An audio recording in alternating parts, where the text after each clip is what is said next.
दोस्तों, श्री कृष्ण ने मथुरा वृंदावन को छोड़ने के बाद समुद्र तट पर द्वारका नगरी बसाई थी। वहीं द्वारका जो आज गुजरात की शान है।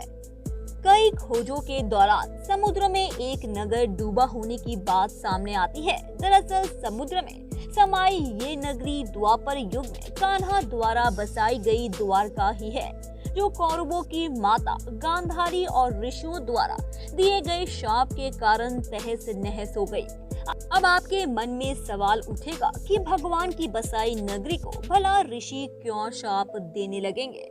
आइए यहाँ जानते हैं इस घटना की पूरी वजह। महाभारत के युद्ध में पांडवों की विजय हुई। श्री कृष्ण ने युधिष्ठिर को राज गद्दी पर बैठाया और राज्य से जुड़े नियम कानून उन्हें समझाकर वे कौरवों की माता गांधारी से मिलने पहुंचे। कान्हा के आने पर गांधारी फूट फूट कर रोने लगी और फिर क्रोधित होकर उन्हें शाप दिया कि जिस तरह तुमने मेरे कुल का नाश किया है, तुम्हारे कुल का अंत भी इसी तरह होगा। श्री कृष्ण साक्षात भगवान थे, चाहते तो इस शाप को निष्फल कर सकते थे, लेकिन उन्होंने मानव रूप में लिए अपने जन्म का मान रखा और गांधारी को प्रणाम करके वहां से चले गए। श्री कृष्ण के पुत्र सा अपने मित्रों के साथ हंसी ठिठोली कर रहे थे। उस समय महर्षि विश्वामित्र और कनव ऋषि ने द्वारका में प्रवेश किया। जब सांब के नवयुवक मित्रों की दृष्टि इस महान ऋषियों पर पड़ी तो वह इन पुण्य आत्माओं का अपमान कर बैठे।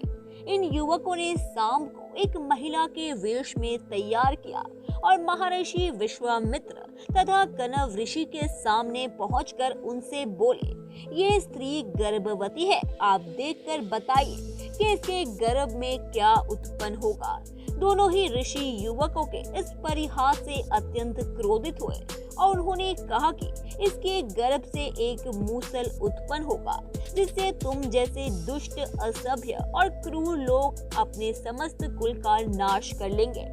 इस घटना का पता श्री कृष्ण को चला तो उन्होंने कहा, ये ऋषियों की वाणी है, व्यर्थ नहीं जाएगी। और अगले ही दिन सांब ने एक मूसल उत्पन्न किया। इस मूसल को राजा अग्रसेन ने समुद्र में फिकवा दिया। साथ ही श्री कृष्ण ने नगर में घोषणा करा दी कि अब कोई भी नगरवासी अपने घर में मदिरा नहीं बनाएगा, क्योंकि कृष्ण नहीं चाहते थे कि उनके कुल के लोग और संबंधी मदिरा के नशे में कोई अनुचित व्यवहार कर परिवार सहित एक दूसरे का नाश कर बैठे, क्योंकि ऋषियों की वाणी तो सच होनी ही थी।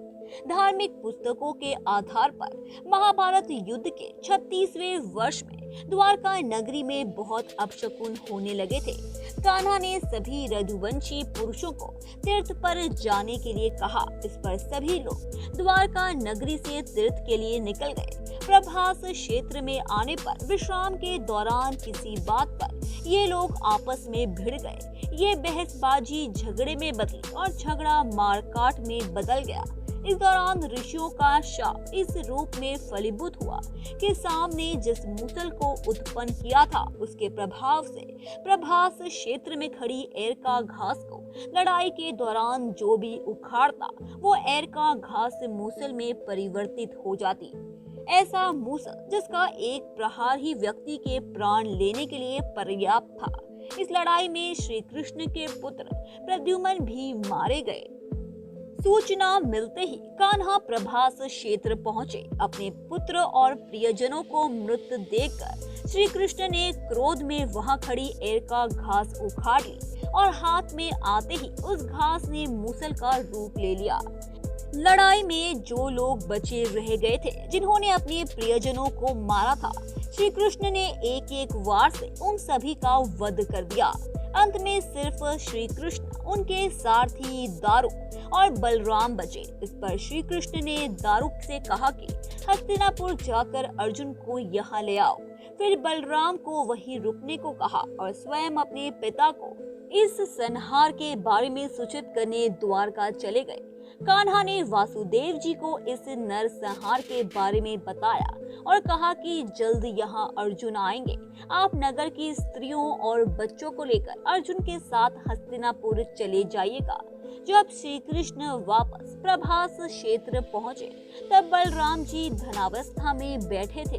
कान्हा के पहुंचते ही उनके शरीर से शेषनाग निकले और समुद्र में चले गए। अब श्री कृष्ण इधर उधर घूमते हुए अपने जीवन और गांधारी के शाप के बारे में विचार करने लगे और फिर एक पेड़ की छांव में बैठ गए। इसी समय जरा नामक एक शिकारी का वाण उनके पैर में आकर लगा, जिसने दूर से उनके पैर के अंगूठे को हिरण का मुख समझकर वाण चला दिया था।